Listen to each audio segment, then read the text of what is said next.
What role do you see the media playing in influencing youth with regard to gangs? They're seeing it on the news every night at 6 o'clock. The kind of the Robin Hood thing where these guys are on the news, they've been murdered, they're, you know, whatever gang member. They see them getting fame, but they don't realize that they're getting fame by being put in a pine box. So, you know, they sensationalize it with movies and videos and stuff. Well, the rappers that are doing these this gangster rap, they've done it to escape the ghetto they came from, be it LA or New York or wherever they're from, right? So, you know, they glamorize something that they tried to escape themselves. And the kids just buy into it. They think it's cool. This guy's got all this notoriety. He's getting much music awards. I could do that. But they don't realize that when you get in gangs, it's not about music, right? It's about death and jail and drug addiction. So you just kind of got to point it out to kids. These days, we're seeing kids drawn to and seeking out that lifestyle because that's where they're told on the news and movies and videos and such that that's what you need to go get to be somebody of importance. Recently, a grade 8 kid was caught with a loaded handgun. He was believing that he needed a handgun or a gun to protect himself. And he's learned that from movies and video and such. What they're seeing is the facade that's created around gang violence. They're not seeing one friend shooting another friend in the back of the head and leaving him in the ditch. They're not seeing people robbing each other and living in fear constantly. They're not seeing the fact that these people, for the most part, own nothing. The reality is very few offenders are innovators. Most are imitators. That means that what they see others do, what they learn, whether it be via studying other gangs on the internet, from movies, etc., that the reality is media and technology has influenced how youth behave. Gangs and gang life have become a bigger part of popular culture in terms of clothing, music videos, in terms of lifestyle. I think those have really lent themselves to be additional risk factors today versus 25 years ago.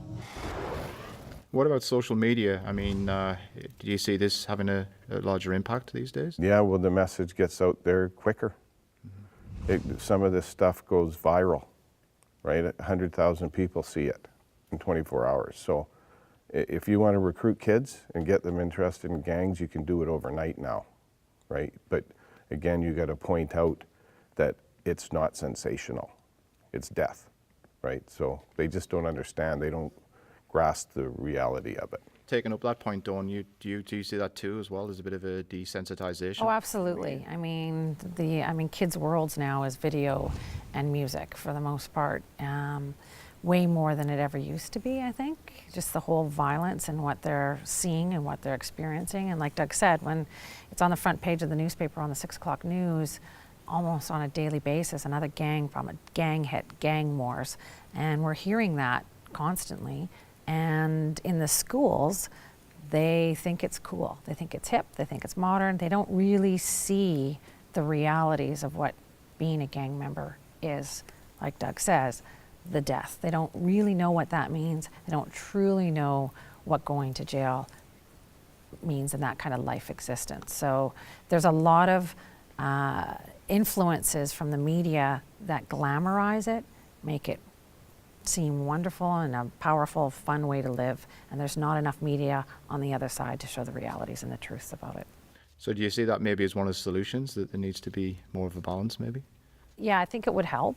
I think it would be a good start to get a lot more education. I mean, that's why Doug and I are here today and have been a part of Odd Squad, is to get that message out and get the realities out and let kids know that what they think being involved in a gang might not exactly be the reality. You've got to at least put up another option for them. If the only option they get told is what the media tells you through movies and videos and such, they're going to think, oh, that's fine, right? So, you know, the days of hiding your kid in the closet and not letting them see that stuff is over with the internet.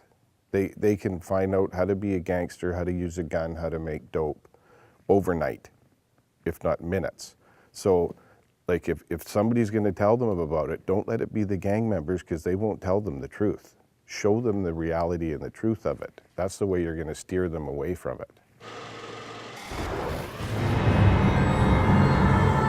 If you want to look for obvious signs, money that the kid can't explain.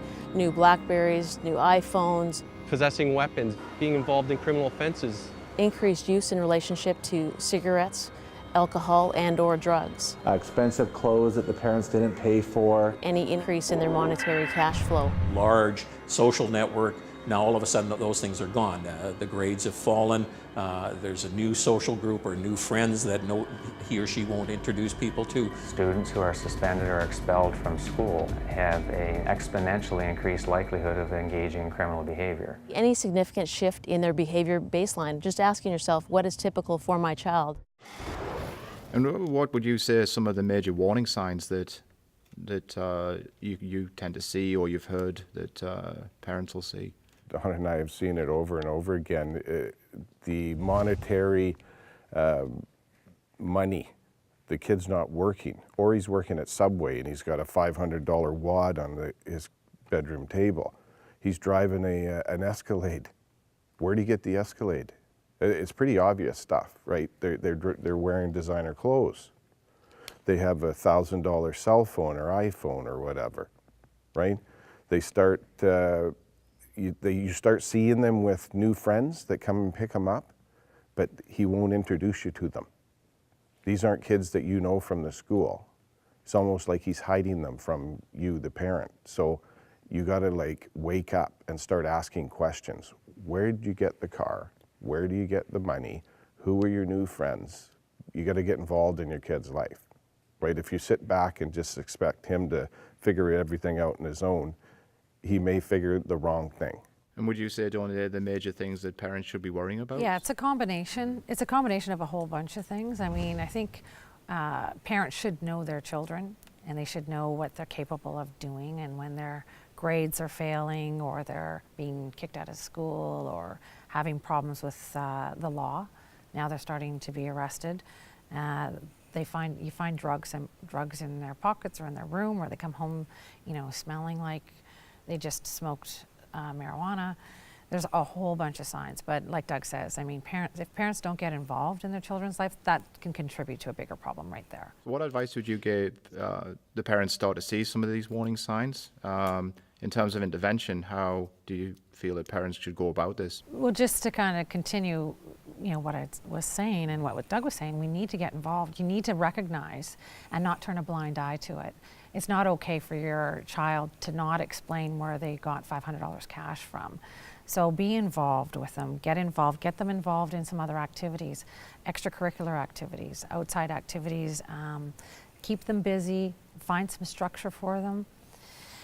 And just stay on top of their actions and who they're hanging out with and what they're doing.